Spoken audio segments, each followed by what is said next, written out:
ప్రియ దేవుని బిడ్డలకు వచ్చిన స్థానిక సంఘస్థులందరికీ మన ప్రభువు రక్షకుడైనటువంటి యేసుక్రీస్తు నామములో మీ అందరికీ వందనాలు తెలియజేస్తున్నాం.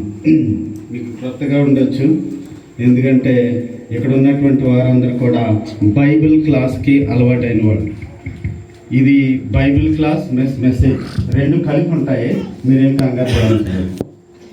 సో ఒక క్రొత్తగా ఉంటుంది మెసేజ్, జాగ్రత్తగా వినండి. నోట్ చేసుకోగలిగితే మీరు ఆసక్తి, ఎందుకంటే పాల్గొన చెరువు నాకు తెలుసు, నోట్ చేసుకునే వ్యక్తులని నాకు తెలుసు.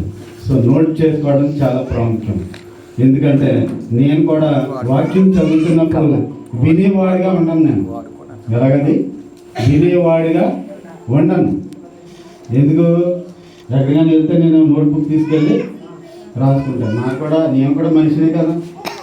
ఒక మామయ్యకు 10 నిమిషాలు వింటే జ్ఞాపకం ఉంటుంది, 11 నిమిషాల నుంచి ఏమవుతుంది మర్చిపోతూ ఉంటాం. మనకి వినేవాళ్ళుగా ఉండకూడదు. వాక్యం ఏం చెప్తుందంటే మీరు కేవలం వినేవాళ్ళు మాత్రమే ఉండక వాక్య ప్రకారంగా, అది ఇంపార్టెంట్. రాసుకుంటే అర్థమవుతుంది మనకి, 10 నిమిషాల వాక్యం మనకు అర్థమవుతుంది.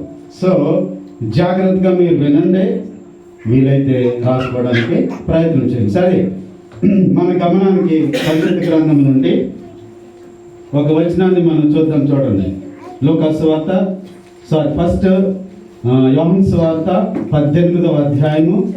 యోహాను సువార్త త్వరగా చదవండి, నేను రిఫరెన్స్ చెప్తా ఉంటాను. మీరు త్వరగా చదివితే కనుక నా మెసేజ్ త్వరగా వెళ్ళిపోతుంది. యోహాను సువార్త 8వ అధ్యాయం 18వ అధ్యాయం 37-38వ వచనం. అందుకు పిలాతు నీవు రాజువా ఆయనను అడగగా యేసు నీవన్నట్టు నేను రాజుని, సత్యమును గూర్చి సాక్ష్యమిచ్చుటకు నేను పుట్టి తిని. సత్యము గురించి నేను సాక్ష్యమిచ్చుటకు నేను పుట్టి తిని అని మరొక వచనం చూద్దాం. గలతీ పత్రిక 4వ అధ్యాయము 3వ వచనం 4వ వచనం. గలతీ పత్రిక 4వ అధ్యాయం 3వ వచనం 4వ వచనం. అటువలే మనమును బాలురమై ఉన్నప్పుడు లోక సంబంధమైన మూల పాఠములకు లోబడి దాసులమై ఉంటిమి. అయితే కాలము పరిపూర్ణమైనప్పుడు దేవుడు తన కుమారుని పంపెను. స్త్రీ అందు పుట్టి మనము దత్తపుత్రము కావాలమని ధర్మశాస్త్రమునకు లోబడి ఉన్న వారిని విమోచించుటకై ధర్మశాస్త్రమునకు లోబడిన వాడని. ఇప్పుడు ఆఖరిగా ఒక వచనం చదువుకుని ప్రార్థన చేసుకుందాం. చూడండి, లూకాసు వార్త 2వ అధ్యాయం 10వ వచనం. మనకు అందరికీ తెలిసినటువంటి వచనం 2:10-11. అయితే ఆ దూత భయపడకుడి, ఇదిగో ప్రజలందరికీ కలగబోవు మహా సంతోషకరమైన సువార్తమానము నేను మీకు తెలియజేస్తున్నాను. దావీదు పట్టణమందు నేడు రక్షకుడు మీ కొరకు పుట్టి ఉన్నాడు, ఈయన ప్రభు అయిన క్రీస్తు. చిన్న ప్రార్థన చేసుకున్నాం. చిన్న ప్రార్థన. ప్రేమ నమ్మకం గల మా ప్రియ పరలోకపు తండ్రి, మీ ఘనమైన శ్రేష్టమైన ఉన్నతమైన నామమునకు స్తోత్రం. ఈ సాయంత్రం వేళ ప్రభువా మమ్మలను పాల్గొం చెరువుకు నడిపించిన విధానానికి స్తోత్రం. ఇది నీ ప్రణాళిక దేవా. ఈ బిడ్డలు నీ వాక్యాన్ని ఆసక్తిగా వినడానికి వచ్చారు దేవా. వారి హృదయాలను నాయన ప్రభువా మీరు ఉండి వారు నడిపించమని, గ్రహించే మనసు, వినగలిగే చెవులు వారికి అనుగ్రహించమని, ఈ ప్రాంతంలో ఎటువంటి దురాత్మలు అంధకార శక్తులు ఉండకుండా లయపరిచి బంధించమని యేసయ్య నామములో అడిగి పెట్టుకున్నాం తండ్రి, ఆమేన్. ప్రియదేవుని బిడ్డలారా, ఈ వచనాలను బట్టి మనకి ఏమర్థం అవుతుందంటే, ఇప్పుడు ప్రపంచమంతా ఒక సీజన్ లో ఉన్నారు. ఏ సీజన్ అది? క్రిస్మస్ సీజన్ లో ఉన్నారు. ఎవరిని జ్ఞాపకం చేసుకుని ఆరాధిస్తారు? యేసు యొక్క పుట్టుకను జ్ఞాపకం చేసుకుంటూ ఆరాధిస్తారు. సరే, నా ప్రశ్న ఏంటంటే, ఆయన ఉన్నవాడా పుట్టినవాడా? కరెక్టేనా? అందరూ కన్ఫర్మేనా? ఎస్, ఆయన ఉన్నవాడు. కానీ శరీరముతో ఈ లోకంలో పుట్టిన వాడయ్యాడు. అంతే కదా. ఆది అందు వాక్యం ఉండెను, వాక్యం దేవుని వద్ద ఉండెను, వాక్యం దేవుడై ఆయన ఉన్నవాడు. కానీ కాలము అంటే గలతీ పత్రిక 4:4 ఏం చదువుకున్నాము? కాలము పరిపూర్ణమైనప్పుడు దేవుడు తన కుమారుడు దేవుడు పంపి అది ప్రాముఖ్యం. ఆయన స్త్రీ అందు పుట్టి మనం ఏం కావాలని దత్తపుత్రులం. ఆయన స్త్రీ అందు పుట్టి, ఇక్కడ స్త్రీ అనేది చాలా ప్రాముఖ్యం. స్త్రీ అందు పుట్టి అనేది చాలా ప్రాముఖ్యం. ఆయన పురుష ప్రమేయంతో పుట్టినవాడు కాదు. ఆదికాండం 3:15 ఏమని ఉంటుంది? ఆదికాండం 3:15 మరియు నీకును స్త్రీకిని నీ సంతానమునకు ఆమె సంతానం. ఇక్కడ ప్రాముఖ్యం ఏంటంటే నీ సంతానము. ఎవరై నీ అంటే నీ సంతానమునకు ఆమె సంతానమునకు. ఇక్కడ నీ అంటే ఎవరు? అది ఎవరది? అపవాది. నీ సంతానమునకు ఆమె సంతానమునకు వైరము కలిగజేస్తాను అంటున్నాడు. అంటే నీ సంతానం అంటే అపవాది సంతానమునకు స్త్రీ సంతానమునకు వైరము కలుగజేస్తానంటే, వైరం అంటే అర్థం ఏంటమ్మా? వైరము అంటే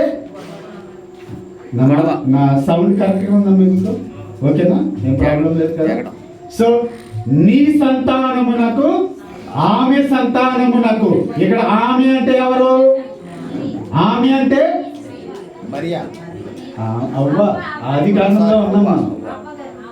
అవ్వ.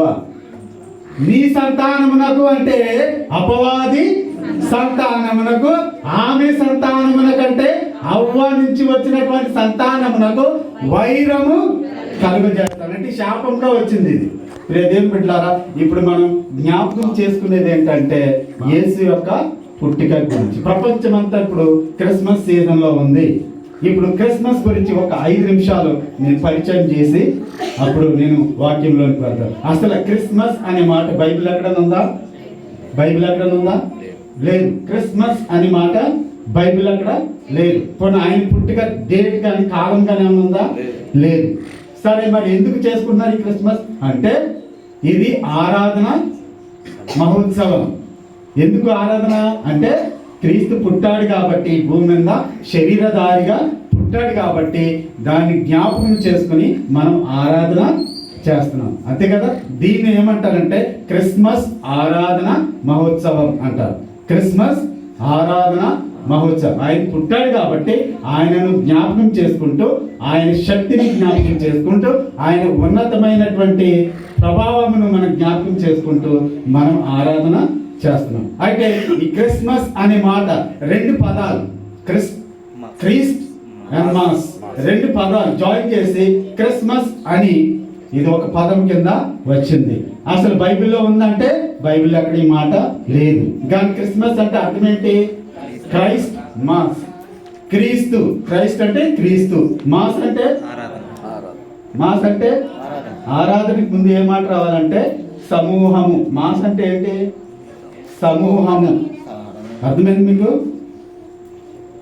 మాస్ అంటే ప్రజలు, లేకపోతే సమూహము, లేకపోతే ఆయన ప్రజలు అని అర్థం. అర్థమైందా? క్రీస్తు సమూహం, లేకపోతే క్రీస్తు యొక్క సమూహం చేసే ఆరాధన అని చెప్పొచ్చు.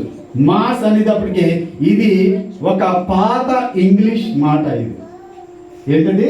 పాత ఇంగ్లీష్. కొంతమంది బైబిల్ పండితులు ఏమంటారంటే ఇది గ్రీకులోంచి తీసుకున్నటువంటి పదం, లేకపోతే లాటిన్ భాషలోంచి తీసుకున్నటువంటి ఒక పదం అని చెప్తారు. ఏదైనప్పటికీ ఒక పాత ఇంగ్లీషు పదం ఇది క్రిస్మస్. ఎవరు తీసుకొచ్చారు ఈ మాట అంటే 4వ శతాబ్దంలో పోప్ జూలియస్ వన్ అని ఎందుకంటున్నానంటే ఇంగ్లీష్ రాజులు, లేకపోతే ఆ కాలంలో ఉన్నటువంటి రాజులు ఎలా ఉంటారంటే ఇది మొదటి వాడంటే నెక్స్ట్ వాడిని 2 అంటారు. అదే పేరు ఉండొచ్చు. సో మొట్టమొదటి తీసుకొచ్చినటువంటి ఈ క్రిస్మస్ ఎవరు అంటే Pope Julius 1.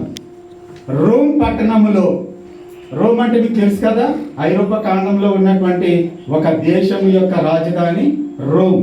రోమ్లో Pope Julius I అనేవాడు ఈ క్రిస్మస్ అనే పదాన్ని తీసుకొచ్చిన వాడు మొట్టమొదటిగా. ఎప్పుడు తీసుకొచ్చాడంటే 336 సంవత్సరంలో, అంటే 4వ శతాబ్దంలో 336 సంవత్సరంలో ఈ మొట్టమొదటిగా ఈ క్రిస్మస్ మాట అనేది వచ్చింది. ఎక్కడి నుంచి అంటే పోప్ జూలియస్ I. ఎందుకు తీసుకొచ్చాడు అంటే ఇది బైబిల్లో ఎక్కడ లేదు, బైబిల్ ఎక్కడ లేదు. మరి ఎలా వచ్చింది పదం అంటే రోమ్ పట్టణంలో ఒక సీజన్, ఒక చలికాలం సీజన్లో అక్కడ పంటలు ఏమి ఉండవు. ఏంటది అంటే మనకి ఐరోపా ఖండానికి వెళ్తే అక్కడ ఎక్కువగా మంచు కురుస్తారు, మీకు తెలుసు కదా. ఐరోపా ఖండంలో ఎక్కువగా మంచు ప్రాంతాలు ఎక్కువ ఉంటాయి, మంచు కురుస్తుంది. ఒక సీజన్లో అక్కడ పంటలు ఏమి ఉండవు. అయితే ఆ పంటలు ఉండవు కాబట్టి ఆ సీజన్లో ఏమవుతుందంటే మరి గొర్రెలకు పశువులకు మేత దొరుకుతుందా? మేత దొరుకుతుందా? ఎందుకంటే ఆ ప్రాంతం అంతా గొర్రెలు, మేకలు, ఆవులు ఎక్కువగా వాటి మీద ఆధారపడి ఉంటారు కాబట్టి వారు ఏం చేస్తారంటే పశుగ్రాసం అంటే గడ్డి మేస్తాయి. కానీ మంచుతో నిండిపోయినప్పుడు ఉంటుందా? ఉండదు. సో ఆ ప్రాంతం అంతా కూడా ఇక మేత ఏమి దొరకదు ఆ కాలంలో. సో దొరకకపోయేసరికి పశువులకి ఏమి మేత ఉండదు కాబట్టి ఆకలితో చచ్చిపోయే ప్రమాదం ఉంది. సో ఆ సీజన్లో ఏం చేస్తారంటే వాళ్ళు ఎక్కువగా పశువులను వధిస్తారు. ఏంటది? పశువులను వధిస్తారు. అంటే గొర్రెలు కానీ, మేకలు కానీ, ఎద్దులు కానీ. అంటే ఐరోపాలో ఎక్కువగా వీటి మీట్ ప్రోడక్ట్స్ అంటే ఇవి మాంసాహారం ఎక్కువగా తినేవాళ్ళు ఉంటారు కాబట్టి ఈ అన్నిటిని వధించేసి ఎక్కువగా ఆ సీజన్లో ఏమి అక్కడ కరువు ఏమి ఉండదంట. ఆ సీజన్లో మాత్రమే. ఆ సీజన్లో ధనికుడు పేదవాడు అనేది ఉండరిక. ఎందుకు? ఎవరింట్లో వాళ్ళకి పశువులు ఉంటాయి కాబట్టి పశువులన్నింటిని వధించేసి అక్కడ అందరూ సమృద్ధిగా తింటారంట ఆ టైంలో. తర్వాత ద్రాక్ష రసము త్రాగే అలవాటు కూడా వాళ్ళకి ఉంటుంది, వైన్. ఎందుకంటే ఆ కంట్రీస్లో మనకి టీ కాఫీలు ఎలాగైతే తాగుతామో అక్కడ వాళ్ళు ఈ ద్రాక్ష వైన్ అనేది తాగుతారు. ఇక్కడ వైన్ అంటే మనకి వేరే భాష, వేరే మాట అవుతుంది. దాని అక్కడ మాత్రం వాళ్ళు సాంప్రదాయంగా కొంత వైన్ తీసుకోవడం మనకి. అంటే వైన్లో రకాలు ఉన్నాయి. మత్తు కలిగించే వైన్ ఉంటుంది, మామూలుగా త్రాగే వైన్ ఉంటుంది. దాని వాళ్ళ సాంప్రదాయం ఏంటంటే మనకి టీ కాఫీలు ఎలాగైతే అతిథులు వచ్చినప్పుడు మనకి ఇస్తారో అక్కడ వాళ్ళ ఇళ్ళకి వెళ్ళినప్పుడు వాళ్ళకి వైన్ ఇస్తారు. సో ఈ కాలంలో ఈ పశుగ్రాసం లేకపోవడం వల్ల పశువులన్నింటినీ వధించేసి అప్పుడు మార్కెట్స్ అన్నీ ఫుల్ అయిపోయి ఉంటుందంట. ఏంటి? మాంసాహారంతో ఫుల్ అయిపోయి ఉంటాయి. సో అప్పుడు కరువు లేకపోతే తిండికి లోటు అనేది ఉండదు. సో ఆ కాలంలో ఎవరు కూడా అందరూ కూడా సంతోషంతో ఉంటారు. ఇక అర్థమైంది. ఇప్పుడు మనం కేజీ మటన్ కొనుక్కోవాలంటే కొంచెం కష్టమా లేదా మనకి? అంటే ఉన్న వాళ్ళకైతే పర్వాలేదు, మనకి కష్టమా కదా? 1000 రూపాయలు అయిపోయింది ఈరోజు. మనం 1000 రూపాయలు పెట్టాలంటే కొంచెం కష్టంగా ఉంటుంది. అదే ఒక 150 రూపాయలు అయిపోయింది అనుకోండి, మనకు కరువు ఉంటుంది. ఇప్పుడు ఉండదు, అందరు కూడా అందుబాటులో ఉంటుంది. కాబట్టి ఎప్పుడు సప్లై ఎప్పుడు ఉన్నప్పుడు సప్లై ఎక్కువ ఉందనుకోండి అప్పుడు మటన్ ఏమవుద్ది? తగ్గుతుంది. సో ఆ దేశంలో ఆ టైంలో ఆ సీజన్లో మాత్రం ఎక్కువగా వాళ్ళకి మాంసము సమృద్ధిగా దొరుకుతుంది కాబట్టి వైన్ కూడా సమృద్ధిగా దొరుకుతుంది కాబట్టి అందరూ కూడా ఆ ప్రాంతంలో సంతోషంతో ఉంటారంట. ఇది ఒక రీజన్. ఇంకొక రీజన్ చెప్తాను చూడండి. ఈ రోమా ప్రాంతంలో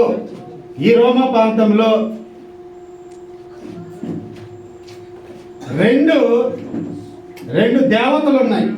ఈ రోమా ప్రాంతంలో 2 దేవతలు ఉన్నాయి. ఒకటి సతుర్నాలియా, అంటే వ్యవసాయానికి సంబంధించినటువంటి దేవత పేరు. ఏంటది పేరు?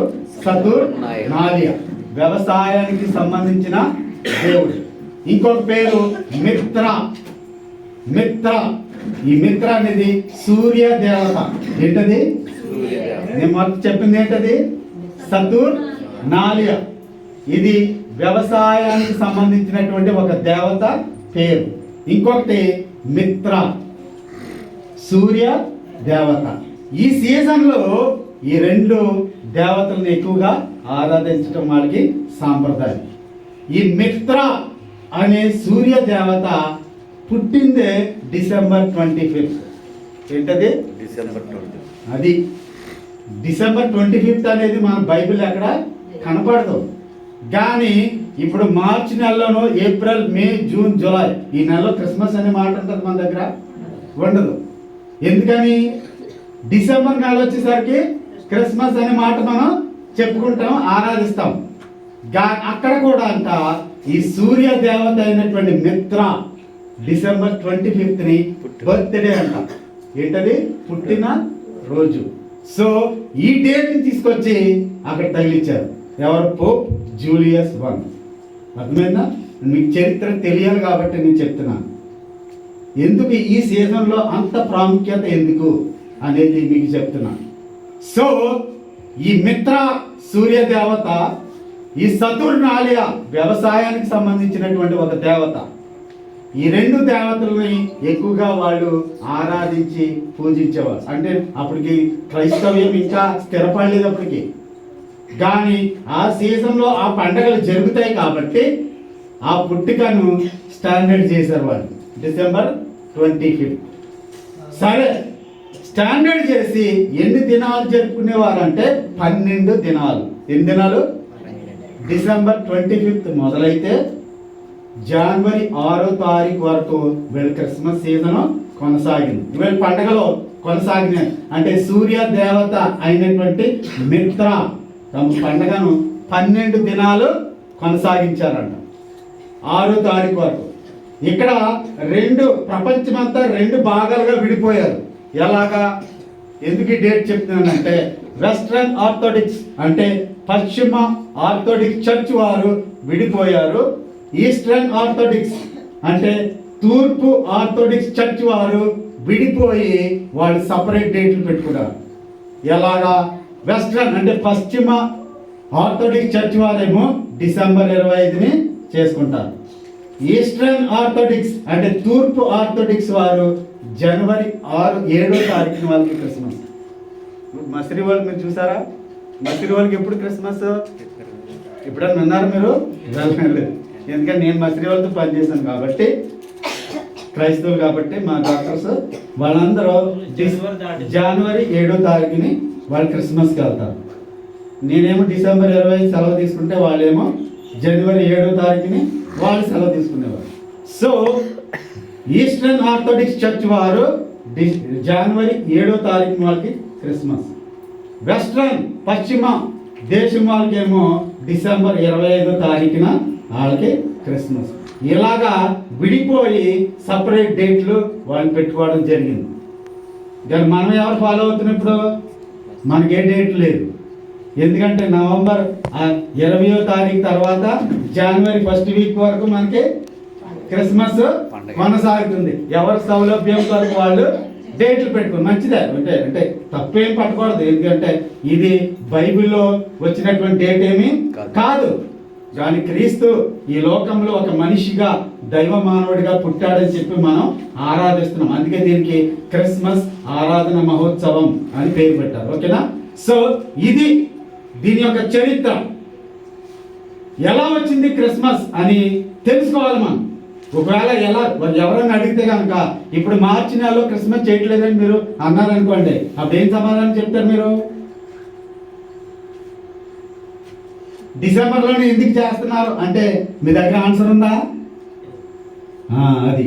సో చరిత్ర కొంత మనకు తెలియాలి. మనం చేసుకునే పండుగ లేకపోతే ఆరాధన దానికి ఒక రీజన్ అంటే ఒక కారణం అంటూ ఉండాలి. అంతే గుడ్డిగా మనం ఏమీ చేసుకోకూడదు. కొంచెం చరిత్ర తెలిస్తే మనకు అర్థమవుతుంది. ప్రియ దేవుని బిడ్డలారా, అయితే 4వ శతాబ్దం అంటే 336వ సంవత్సరం క్రీస్తు తర్వాత ఇది ఫస్ట్ క్రిస్మస్ జరుపుకున్నదే. తర్వాత 5వ శతాబ్దానికి వచ్చేసరికి ఐగుప్తులోకి ప్రవేశించింది. ఏంటది? క్రిస్మస్ సాంప్రదాయం. 5వ శతాబ్దంలో ఐగుప్తుకి ఎక్కడి నుంచి? రోమా ప్రాంతం నుంచి ఐగుప్తుకి ప్రవేశించింది 5వ శతాబ్దంలో. తర్వాత 6వ శతాబ్దంకి వచ్చేసరికి ఇంగ్లాండ్ దేశానికి ప్రవేశించింది. చూసారా?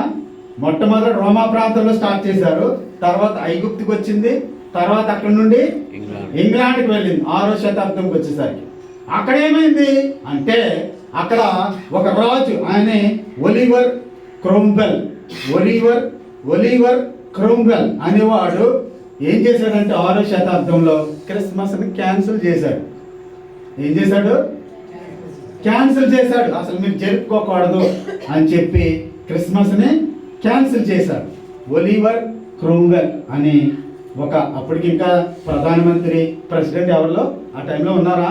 లేదు. అప్పుడు దేశాలు కూడా ఇంకా ఏర్పడలేదు, ప్రాంతాలే ఎవరికి వాళ్ళు పరిపాలిస్తూ ఉన్నారు అనమాట. అప్పుడు రాజుల పరిపాలన అంతా, అంతే కదా. సో ఈ ఒలివర్ క్రోమ్వెల్ అనే అతను క్రిస్మస్ని ఏం చేశాడు? క్యాన్సిల్ చేశాడు. ఎక్కడ? ఇంగ్లాండ్ దేశంలో. ఈ సాంప్రదాయం మనకు కాదని క్యాన్సిల్ చేసి కొంతకాలము క్రిస్మస్ లేదు. ఎప్పుడు క్యాన్సిల్ చేశాడంటే 1645 సంవత్సరం. ఎప్పుడది? క్రీస్తు తర్వాత, అంటే 17వ శతాబ్దంలో 1645లో ఒలివర్ క్రోమ్వెల్ వాడు ఈ క్రిస్మస్ని క్యాన్సిల్ చేశాడు. తర్వాత ఒక 17 సంవత్సరాలు క్రిస్మస్ని ఆచరించలేదు ఇంగ్లాండ్. తర్వాత ఈ ఒలివర్ క్రోమ్వెల్ అతను చనిపోయాడు. 17 సంవత్సరాల తర్వాత చార్లెస్ టూ అనేవాడు అధికారం చేపట్టిన తర్వాత ఇంగ్లాండ్లో మరలా క్రిస్మస్ని పునరుద్ధరించాడు. ఎప్పుడిదంటే 1660లో ఒక 15 సంవత్సరాల గ్యాప్ తర్వాత, అంటే 1645లో క్యాన్సిల్ చేసి 1660లో మరలా పునరుద్ధరించాడు ఈ క్రిస్మస్ని. కానీ ఈ క్రిస్మస్ అక్కడితో ఆగలేదు. ఏమైందంటే అమెరికా దేశంలో ఈ క్రిస్మస్ని ఇంకా అఫీషియల్గా వాళ్ళు అనౌన్స్ చేయలేదు. డేటు డిసెంబర్లోనే చేసుకోవాలి, లేకపోతే ఈ సీజన్లోనే చేసుకోవాలని వాళ్ళు అనౌన్స్ చేయలేదు. ఇంగ్లాండ్లో ఉన్నటువంటి వారు కొంతమంది విడిపోయి, నేను చెప్పాను కదా మీకు, వెస్ట్రన్ ఆర్థోడాక్స్ చర్చ్ వాళ్ళు విడిపోయారు, ఈస్టర్న్ ఆర్థోడాక్స్ చర్చ్ వాళ్ళు విడిపోయారు. 2 గ్రూపులుగా అయిపోయి ఈ అమెరికా ప్రాంతంలో ఉన్నటువంటి వారు డిసెంబర్ 25వ తారీఖుని జరుపుకుంటారు క్రిస్మస్. ఈస్టర్న్ ఆర్థోడాక్స్ చర్చ్ అంటే రష్యా, ఇది ఈస్టర్న్ సైడ్ వస్తుంది, అక్కడ జనవరి 7వ తారీఖున జరుగుతుంది. సో విభేదం.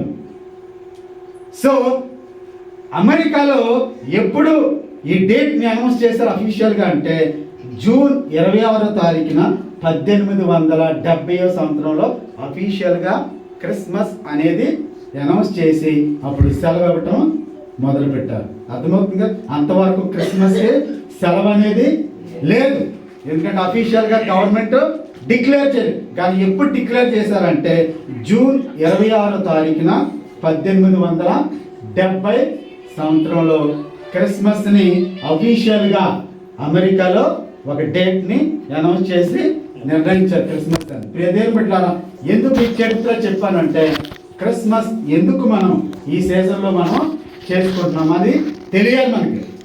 తెలియకపోతే గుడ్డిగా మనం చేసుకుంటాం. ఒకవేళ అంటే దేవుడు అంటే యేసుక్రీస్తు శరీరధారిగా ఈ భూమి మీద పుట్టాడనే సంగతి మనకు తెలుసు.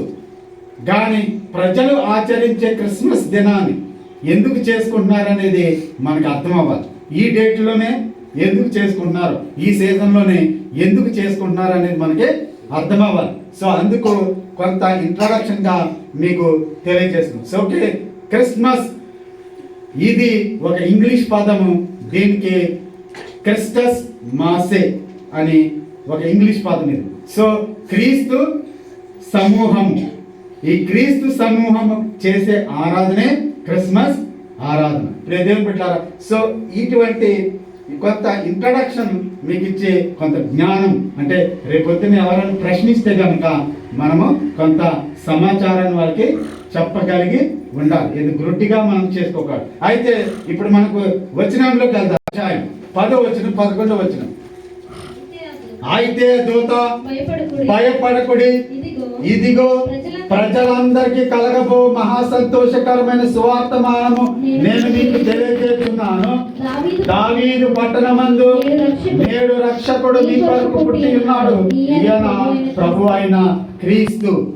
దావీదు పట్టణమందు నేడు రక్షకుడు మీ కొరకు పుట్టి ఉన్నాడు, ఈయన ప్రభు అయిన క్రీస్తు. ప్రియ దేవుని బిడ్డలారా, క్రిస్మస్ అంటే క్రీస్తుని ఆరాధించే దినం ఇది. అయితే దావీదు ఆయన పుట్టుకలో కొన్ని విషయాలు మనం నేర్చుకోవాలి. ఆయన పుట్టుక గురించి చాలా వివరంగా మనం నేర్చుకుంటే సంతోషం. ఎలాగంటే ఎందుకు ఆయన పుట్టాడు అనేది మనకు తెలుసు. మనల్ని అందరిని రక్షించాలని, మనల్ని ఆయన బిడ్డలుగా చేసుకోవాలని, ఆయన ఎవరు కూడా నశించిపోవటం అనేది వారికి ఇష్టము లేదు. మనందరినీ కూడా ఆయన రక్షించాలన్న ఉద్దేశము కలిగి ఉన్నాడు. అయితే ఇప్పుడు ఆయన పుట్టుక గురించి నేను కొన్ని విషయాలు చెప్పి నేను ముగిస్తాను. ఆయన పుట్టుకలో ఉన్నటువంటి కొన్ని విషయాలు. ఒకటి, మొట్టమొదటిగా ఆయన పుట్టుక గురించి నేను 6 విషయాలు చెప్తాను. ఈ 6 విషయాలు చాలా జాగ్రత్తగా వినండి. ఆయన పుట్టుక, మొట్టమొదటి, యేసు పుట్టుక ప్రణాళిక ప్రకారం జరిగిన పుట్టుక. ఏంటది?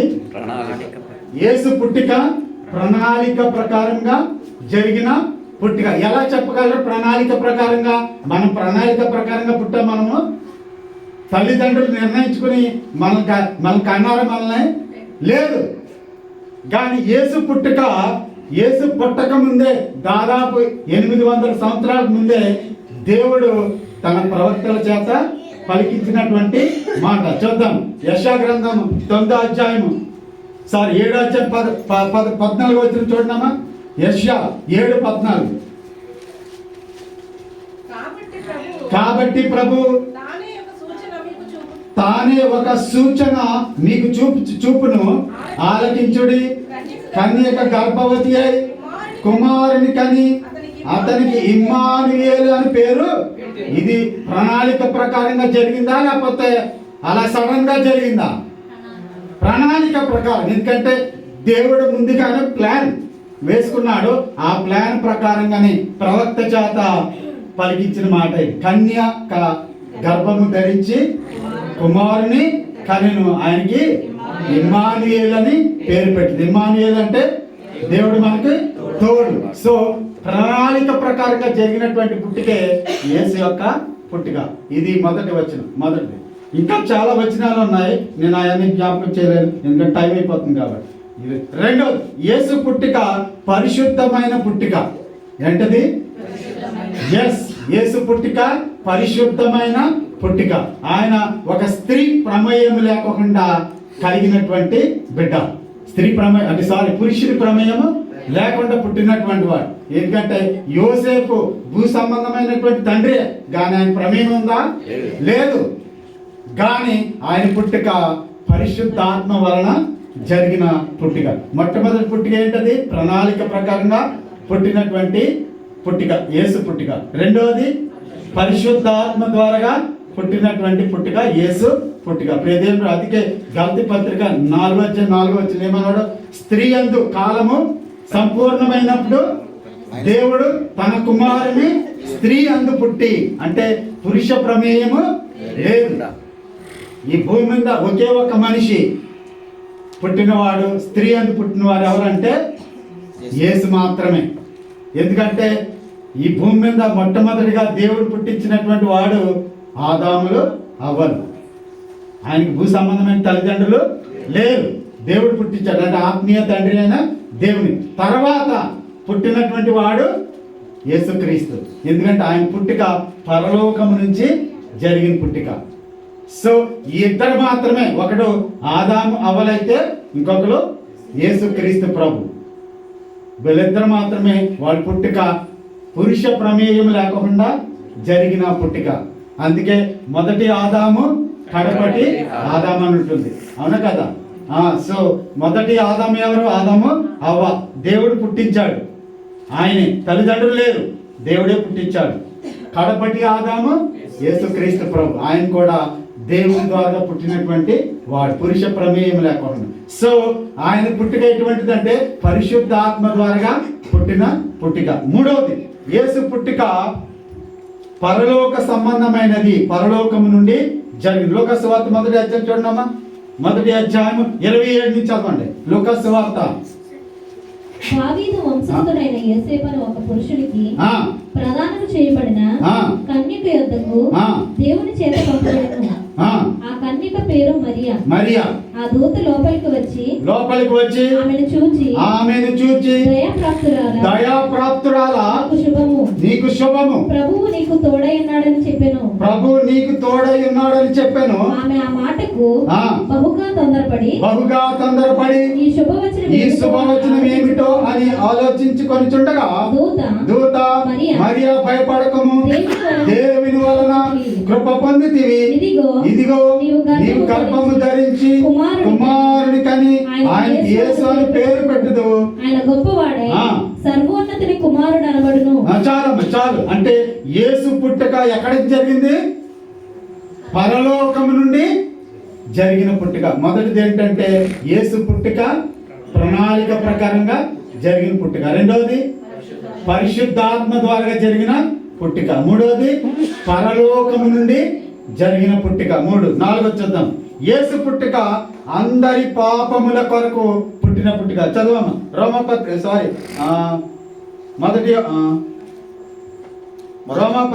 5:12. రోమాపత్రిక 5:12. ఇట్లుండగా ఒక మనుష్యుని ద్వారా పాపము ద్వారా మరణమును ప్రవేశించిన, అలాగునని మనుషులందరూ పాపము చేసినందున మరణము అందరికీ సంప్రాప్తమాయను. సో యేసు ఎందుకు పుట్టాడు అంటే పాపములను రక్షించటానికి. యేసు పుట్టుక ఏంటి? పాపములను రక్షించడానికి. ఇంకా చాలా వచనాలు ఉన్నాయి. మొదటి యోహాను రాజు మొదటి పత్రిక 7-9 వచనాలు. అంతకు ముందు తీనమ్మా. ప్రసంగి గ్రంథం 7:20. ప్రసంగి గ్రంథం 7:20.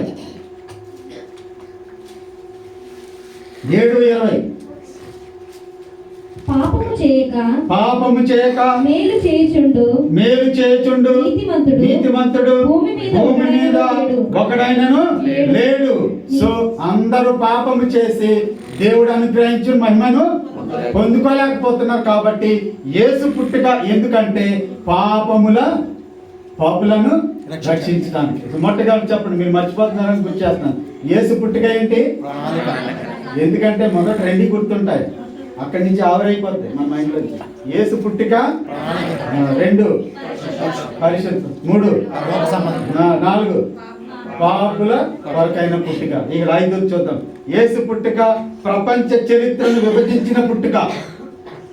యేసు పుట్టుక ప్రపంచ చరిత్రను మార్చిన పుట్టుక.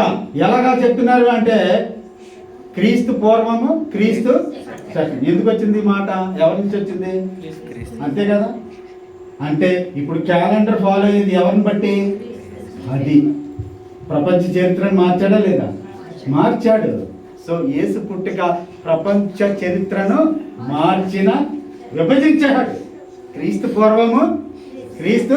ఇప్పుడు మనం బర్త్డేకి కానీ మనం ఏదైనా తారీఖు చెప్పాలంటే క్రీస్తు పూర్వం అంటామా లేకపోతే క్రీస్తు తర్వాత అంటామా? క్రీస్తు. అంతే. చూసి అదే గొప్పతనం మనకి. ఎందుకంటే ప్రపంచంలో ఫాలో అయ్యేది ఎవరి క్యాలెండర్ని? అది. ఇప్పుడు అన్నిలు ఉన్నారు, మనం వాళ్ళని విమర్శించలేం, కానీ వాళ్ళకి ఎన్ని క్యాలెండర్లు ఉన్నా కానీ ఆఖరికి మన క్యాలెండర్ దగ్గరికి రావాలి వాళ్ళు. అంతే కదా. తారీఖులో ఏ తారీఖు అయినప్పటికీ మన క్యాలెండర్ని బట్టే రావాలి. సో యేసు పుట్టుక ప్రపంచ చరిత్రని మార్చిన పుట్టుక. సో క్రీస్తు పూర్వము, క్రీస్తు శకం అనేది యేసుని ఆధారం చేసుకుని, ఆయన పుట్టుకను ఆధారం చేసుకుని పెట్టినటువంటి ఈ డేట్స్. అర్థమవుతుందా? సో ఆయనకు ఇంకో బిరుదు, ఆయన శక పురుషుడు. ఏంటది? శక పురుషుడు. సో ఆయనకే ఆ ప్రాధాన్యత ఇచ్చారన్నమాట. ఎవరున్నారు నీతిమంతులు అని భూమి మీద అందరినీ చూసారంట, ఎవరు కనపడలేదు. సో రెఫరెన్స్ పాయింట్ గా ఎవరు తీసుకున్నారు? అది క్యాలెండర్ డిజైన్ చేసినప్పుడు రెఫరెన్స్ గా ఎవరిని తీసుకున్నారు? అది ఆయన పుట్టుకను రెఫరెన్స్ తీసుకుని. ఇప్పుడు 4వ శతాబ్దం. ఇప్పుడు మనం ఎన్నో శతాబ్దంలో ఉన్నాం? ఎన్నో శతాబ్దం మీకే తెలియట్లేదు. 21వ శతాబ్దం అమ్మా. ఎన్నో శతాబ్దం? 21వ శతాబ్దంలో ఉన్నాం కదా. ఎక్కడి నుంచి వచ్చింది 21వ శతాబ్దం? అక్కడ పుట్టింది. రెఫరెన్స్ ఎవరు? క్రీస్తుని క్రీస్తుని బట్టే కదా ఇప్పుడు, ఏ డేట్ అయినప్పటికీ క్రీస్తుని బట్టే. సో యేసు పుట్టుక ప్రపంచ చరిత్రను మార్చిన లేకపోతే విభజించిన పుట్టుక. ఎన్నైనాయమ్మా? 5 అయినాయా? 5 అయింది. సరే నేను లాస్ట్లో అడిగితే చెప్పను. ఇప్పుడు 6 చూద్దాం చూడండి. యేసు పుట్టుక ప్రపంచ సర్వమానవులకి వారి జీవితంలో వెలుగు నింపే పుట్టుక. ప్రపంచ సర్వమానవులకి వారి జీవితంలో వెలుగును నింపే పుట్టుక. అర్థమవుతుంది కదా? ఒక వచనం చదవండి. మత్తయి సువార్త 2వ అధ్యాయం మొదటి 2 వచనాలు. మత్తయి సువార్త. హేరోదు దినములందు యూదయ దేశపు బెత్లెహేములో యేసు పుట్టిన పిమ్మట ఇదిగో తూర్పు దేశపు జ్ఞానులు యెరూషలేమునకు వచ్చి యూదుల రాజుగా పుట్టిన వాడు ఎక్కడ ఉన్నాడు? తూర్పు దిక్కున మేము ఆయన నక్షత్రమును చూసి ఆయనను పూజింప వచ్చితిమని హేరోదు రాజు చాలా ఏం చూసారంట వాళ్ళు? నక్షత్రం. దేనికి సూచన? నక్షత్రము వెలుగునకు సూచన. నక్షత్రం దేనికి సూచనమా? వెలుగునకు సూచన. సో ప్రపంచ సర్వమానవులకు వెలుగును నింపే పుట్టుక ఆయన పుట్టుక. ఇంకా చదవండి ఒక వచనము. యోహాను సువార్త మొదటి అధ్యాయం 4-5 వచనాలు. యోహాను సువార్త మొదటి అధ్యాయం. ఆయనలో జీవముండెను, జీవము మనుషులకు వెలుగై ఉండెను, జీవము మనుషులకు వెలుగై ఉండెను. ఆ వెలుగు చీకటిలో ప్రకాశించుచున్నది గాని చీకటి దాన్ని గ్రహింపకుండెను. దేవుని యొద్ద నుండి పంపబడిన ఒక మనుషుడు ఉండెను. చాలమ్మా. సో ప్రపంచంలో ఆయన వెలుగును బట్టి మనం జీవిస్తున్నామా లేదా? సో ఆయన పుట్టుకలో ఏముందంటే వెలుగు ఉన్నది. సర్వమానవులకు తమ జీవితంలో వెలుగును నింపే పుట్టుక. ఇప్పుడు 6 చెప్పండి నాకు కరెక్ట్గా. మొట్టమొదటిది ఏంటి? ప్రణాళిక ప్రకారంగా జరిగిన పుట్టుక మొదటి. రెండవది పరిశుద్ధాత్మ ద్వారా కలిగినటువంటి పుట్టుక, యేసు పుట్టుక. మూడవది పరలోకము నుండి జరిగిన పుట్టుక. నాలుగవది పాపులను రక్షించే కొరకు ఆయన పుట్టుక. ఐదవది ప్రపంచ చరిత్రను మార్చిన పుట్టుక, విభజించిన పుట్టుక. ఆరోది సర్వమానవులకు వెలుగును నింపే పుట్టుక. ప్రేమ బిడ్డలారా, ఇప్పుడు ఆరాధించడానికి ఆయన యోగ్యుడా కాదా? యోగ్యుడే కదా. సో మనం ఎలా ఆరాధించాలి? ఇప్పుడు ఆత్మతోను సత్యముతో ఆరాధించాలి. అందుకే ప్రభు ఏం పేరు పెట్టిందంటే క్రీస్తు క్రిస్మస్ ఆరాధన మహోత్సవం అని మనం పిలుచుకుంటున్నాం. ఎందుకంటే ఆయన పుట్టుకలో ఉన్నటువంటి గొప్పతనం. ఏమిటి ఆ గొప్పతనం అంటే, నేను టూకీగా 2 నిమిషాలు మాట్లాడి నేను ముగిస్తాను. చూడండి. అపొస్తలుల కార్యం 14:15 చూడవలసిన. అపొస్తలుల కార్యాలు 14:15లో సమస్తమును సృజించిన జీవం గల దేవుడు ఆయన. సమస్తమును సృజించిన జీవము కలిగిన. ఎందుకు మనం ఆరాధించాలి? ఆయనలో ఉన్నటువంటి గొప్పతనం ఏంటి? ఆయనలో ఉన్నటువంటి లక్షణాలు ఏంటంటే, ప్రపంచమును సమస్తమును సృజించిన జీవము కలిగిన దేవుడు. యోహాను సువార్త 17:3లో నిజమైన దేవుడు, సత్యవంతుడైన దేవుడు. మన యేసు, మనం పూజించే, మనం ఆరాధించే యేసు ఎలాంటి వాడంటే నిజమైన దేవుడు, సత్యవంతుడు. అర్థమైంది? మొదటిగా సమస్తమును సృజించిన జీవం కలిగిన దేవుడు. ఆయన సత్యవంతుడైన దేవుడు, నిజమైన దేవుడు. మూడవది ద్వితీయోపదేశ కాండము 4:7 వచనంలో సమీపముగా ఉన్న దేవుడు. ఆయన ఎటువంటి వాడు? ఎందుకు మనం ఆరాధించాలి అంటే సమీపముగా ఉన్న దేవుడు. తర్వాత యోహాను సువార్త 1:14 వచనంలో కృపా సత్య సంపూర్ణుడిగా మన కొరకు వచ్చిన దేవుడు. అలాంటి వాడు కృపా సత్యము సంపూర్ణంగా వచ్చిన వాడు ప్రభు. సో అందుకు మనము ఆరాధించాలి. ఐదవది తీతు పత్రిక 2:13 వచనంలో మహాదేవుడిగా ఉన్నటువంటి వాడు, రక్షకుడిగా ఉన్నటువంటి వాడు ఈ యేసు ప్రభు. అమ్మ అర్థమవుతుందా? ఎలాంటి వాడైనా మహాదేవుడిగా ఉన్నవాడు, రక్షకుడిగా ఉన్నవాడు. అంటే మీకు బైబిల్ క్లాసెస్ అలవాటు అయిపోయింది కాబట్టి ఇప్పుడు నేను చెప్పడం కొంచెం కొత్తగా ఉంటుంది. అంతేనా? అదేనా? అంటే కొంచెం డిఫరెంట్గా ఉంటుంది. ఎందుకంటే ప్రతి వారం మీరు బైబిల్ క్లాసులు అంటున్నారు కదా, ఇప్పుడేమో వర్తమానం. సో యోహాను సువార్త 1వ అధ్యాయం 14వ వచనంలో ఏమంటున్నాడంటే, కృపాసత్య సంపూర్ణుడిగా మన మధ్య నివసించిన దేవుడు ఆయన. తర్వాత రోమాపత్రిక 9వ అధ్యాయం 5వ వచనంలో సర్వాధికారి అయిన దేవుడు. ఆయన ఎటువంటి వాడు? సర్వాధికారి అయిన దేవుడు. అందుకు మనం ఆరాధించబద్ధులమై ఉన్నాం. అర్థమైంది కదా? సరే, ఇంకా కొలసీ పత్రిక 2వ అధ్యాయం 9వ వచనంలో సర్వ పరిపూర్ణమైన దేవత్వం కలిగిన దేవుడు. సర్వ పరిపూర్ణమైన దేవత్వం కలిగిన దేవుడు ఆయన. సర్వ పరిపూర్ణమైన దేవుడు. అందుకు మనం ఆరాధించబద్ధులమై ఉన్నాం. తర్వాత మత్తయి సువార్త 1:23 అంటాడు, ఆయన తోడుగా ఉంటే దేవుడు ఇమ్మానుయేల్. ఆయనకి ఏం పేరు? ఆయన తోడుగా ఉండే దేవుడు. సో అటువంటి వాడిని మనం ఆరాధించాలా వద్దా? ఆరాధించాలి. ఇన్ని గుణలక్షణాలు ఉన్నటువంటి ఆయన మనం ఆరాధించబద్ధులమైన నిజమైన దేవుడు, సత్యవంతుడు, సర్వపరిపూర్ణమైన దేవుడు, కృపా సత్య సంపూర్ణుడు, ఆయన రక్షకుడు, మహాదేవుడు. సో ఇన్ని గుణలక్షణాలు ఉన్నటువంటి దేవుణ్ణి మనం ఆరాధించాలా వద్దా? ఆరాధించాలి. సో యేసు పుట్టుకలోంచి 6 అంశాలు మనం నేర్చుకున్నాం. ఆయన పుట్టుకలో ఉన్నటువంటి గొప్ప లక్షణాలు ఏంటి, ఆయన ఎటువంటి వాడు అనేది మనం నేర్చుకుంటా ఉన్నాం. యేసుకున్నటువంటి మహోన్నతమైనటువంటి గుణ లక్షణాలు ఏంటి అనేది మనం చూసుకున్నాం. దేవుని బిడ్డలారా, ఇటువంటి లక్షణాలు కలిగినటువంటి దేవుణ్ణి మనం ఆరాధించబద్ధులమైన ఈ క్రిస్మస్. అందుకే క్రిస్మస్ అంటే ప్రేమ, సంతోషం, ఆనందం. ఈ 3 మాత్రమే నిరీక్షణ. క్రిస్మస్ అంటే ప్రేమ, సంతోషము, ఆనందము, నిరీక్షణ. క్రిస్మస్ అంటే ఈ 4 అంశాలు దేవుడు మనకి సమృద్ధిగా అనుగ్రహించాడు. ఆనందించాలి, సంతోషముగా ఉండటానికి మనము విమోచించబడాలి. తర్వాత మనము నిరీక్షణతో కలిగి ఉంటున్నాం. కాబట్టి మనము ఆరాధించబద్దు. ప్రియదేవుని బిడ్డ, యేసు చేసినటువంటి గొప్ప కార్యం ఏంటంటే మనల్ని రక్షించడానికి మనం సర్వ పరిపూర్ణుడిగా, ఆయన పరిశుద్ధుడు, ఆయన నిర్దోషి.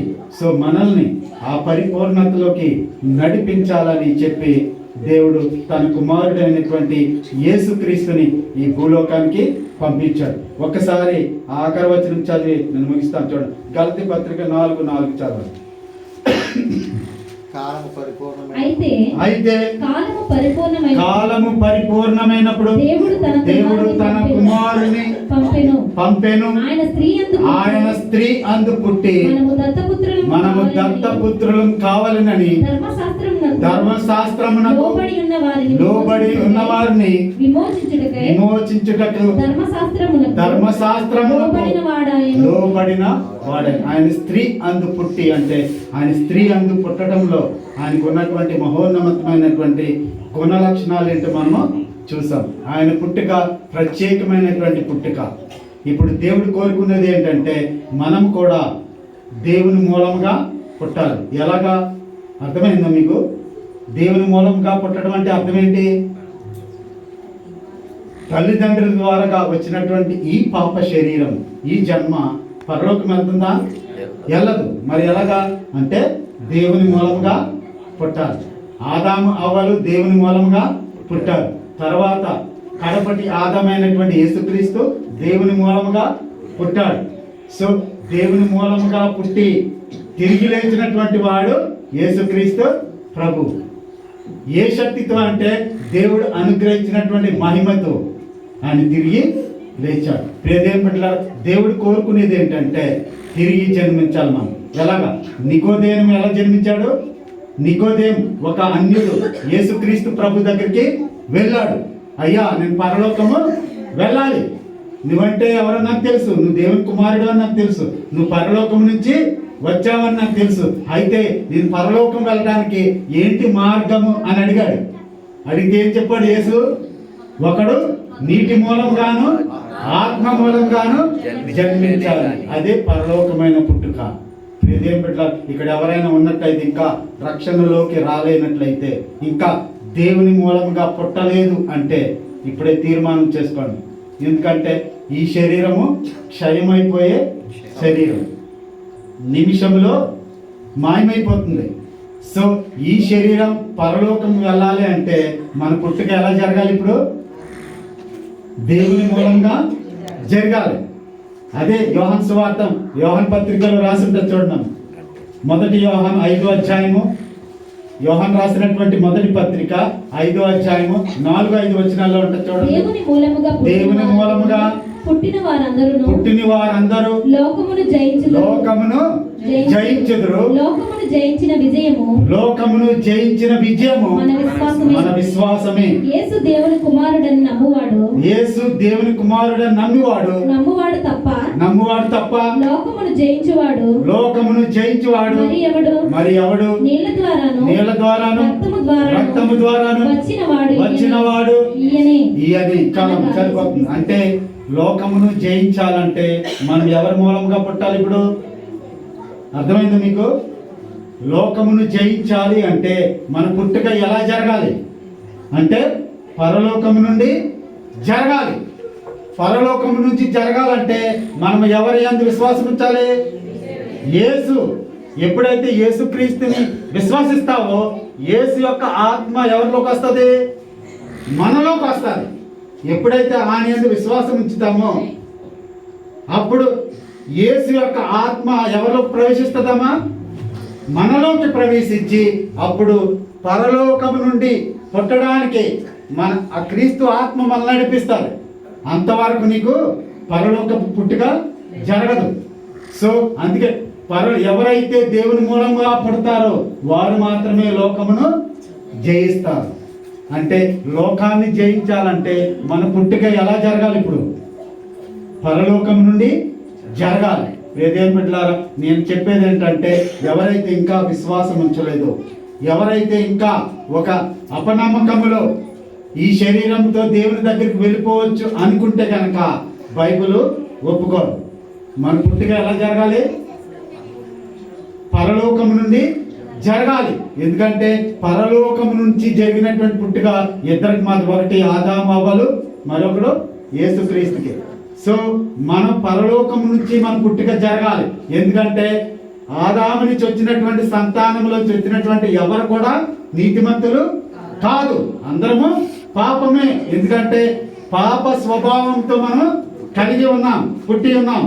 సో ఆ పుట్టుకతో దేవుని దగ్గరికి వెళ్ళటానికి అవకాశము లేదు. ఎందుకంటే ఆదికాండం 3వ అధ్యాయంలో 5వ అధ్యాయం 3వ వచనంలో ఉంటుంది చూడమ్మా.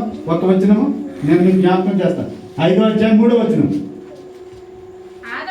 ఆదాము 130 ఏండ్లు బ్రతికి తన పోలికగా తన స్వరూపమున కుమారుని కని అతనికి సేతు అను. ఇప్పుడు ఆదాముకు పుట్టినటువంటి పిల్లలు ఎవరి పోలికలో ఉన్నారు? ఇప్పుడు మీకు కన్ఫ్యూజ్ అయ్యారా? ఆదాముకు పుట్టినటువంటి సేతు అనే పిల్లవాడు ఎవరి పోలికలో ఉన్నాడు? ఇప్పుడు నో, దేవుని స్వరూపంలో ఉంది. ఆదాము అవ్వ మాత్రమే. ఆదాముకు పుట్టిన వారు ఎవరి పోలికలో ఉన్నారు? ఇక్కడ ఏం వచ్చిన చదువుకున్నారు మీరు? ఆదాము 130 ఏండ్లు బ్రతికి తన పోలికగా తన స్వరూపమున కుమారుని కని అతనికి సేతు అను పేరు పెట్టు. ఎవరి పోలికలో ఉన్నాడంట బిడ్డ? అది. ఇప్పుడు ఆదాము ఎవరి పోలికలో ఉన్నట్టు? దేవుని పోలికలో ఉన్నాడు. ఆ రోజు మనం చదువుకున్నాం కదా ఇక్కడ బైబిల్ క్లాస్ లో. ఎవరి పోలికలోకి వెళ్ళిపోయాడు? ఆజ్ఞను అతిక్రమించి. ఆజ్ఞను అతిక్రమించిన తర్వాత ఎవరి పోలికలోకి వెళ్ళిపోయాడమ్మా? అది. అంతే కదమ్మా. అంతకుముందు పిల్లలు పుట్టారా? లేరు. అంతకుముందు పిల్లలు ఉన్నారా? వారు పరిశుద్ధులే, దేవుని పోలికలో ఉన్నారు. ఆదికాండం 1వ అధ్యాయం 26-27 దేవుని పోలికలో తన స్వరూపంలో పుట్టించాడు. కానీ ఎప్పుడైతే ఆజ్ఞను అతిక్రమించారో ఎవరి పోలికలోకి వెళ్ళిపోయారు? వాళ్ళు అపవాది పోలికలోకి వెళ్ళిపోయారు. ఇప్పుడు అపవాది పోలికలోకి వెళ్ళిపోయిన వారు అపవాది పోలికలో ఉన్నారు. వాళ్ళ నుంచి పుట్టిన పిల్లలు ఎవరి పోలికలో ఉన్నారు? ఇప్పుడు ఆదాము పోలికలోనే ఉన్నారు. అంటే అపవాది పోలికలో ఉన్నారు. మరి ఈ పోలికతో ఉన్నటువంటి ఈ శరీరము పరలోకం వెళ్తుందా? వెళ్ళదు. కానీ మన పుట్టిక ఎక్కడి నుంచి జరగాలి? ఇప్పుడు పరలోకం నుండి జరగాలి. సో ఎప్పుడైతే మనం విశ్వసించి మన పాపములను ఒప్పుకొని క్రీస్తే నా దేవుడు, ఆయనే దేవుని కుమారుడు అని ఒప్పుకొని మన పాపములను, మన అతిక్రమములను, మన పాత స్వభావం మనం సిలువ వేసి మనము దేవునిలో పుట్టామనుకోండి, అప్పుడు తిరిగి లేచినప్పుడు, అంటే నీళ్ళలోంచి తిరిగి లేచినప్పుడు దేవుని పోలికలో ఉంటాం. అర్థమైంది కదా మీకు కాన్సెప్ట్? అందుకే అక్కడ మనం చదువుకున్నాం కదా ఇందాక వాక్య భాగము 2 కొరింథీ 5:17 ఏం చదువుకున్నాం ఇందాక? ఎవడైతే ఇందాక వాక్య పట్టణం చదువుకున్నాం కదమ్మా, 2 కొరింథీ 5:17 కాగా ఎవడైనను క్రీస్తునందున్న ఎడల వాడు నూతన. ఎలా వస్తుంది నూతన సృష్టి? ఎప్పుడైతే దేవుని మూలంగా పుడతామో మనం, అప్పుడు నూతన సృష్టి వస్తుంది. ప్రియ దేవుని బిడ్డలారా, మరి ఈ వాక్యము మీకు అర్థమైందని నేను అనుకుంటూ, దేవుడు మరి ఈ నూతన సంవత్సరంలోకి, ఈ 2026 సంవత్సరంలోకి మనం ప్రవేశించక ముందు దేవుణ్ణి ఒప్పుకుందాం. ప్రభు అయిన క్రీస్తుని మనం ఒప్పుకొని ఆయన సన్నిధిలో మన పాపములను విడిచిపెట్టి మనం దేవుని మూలంగా పుట్టడానికి మనం ప్రయత్నిద్దాం. ఎందుకంటే ఇంకా ఎవరైతే మారు మనసు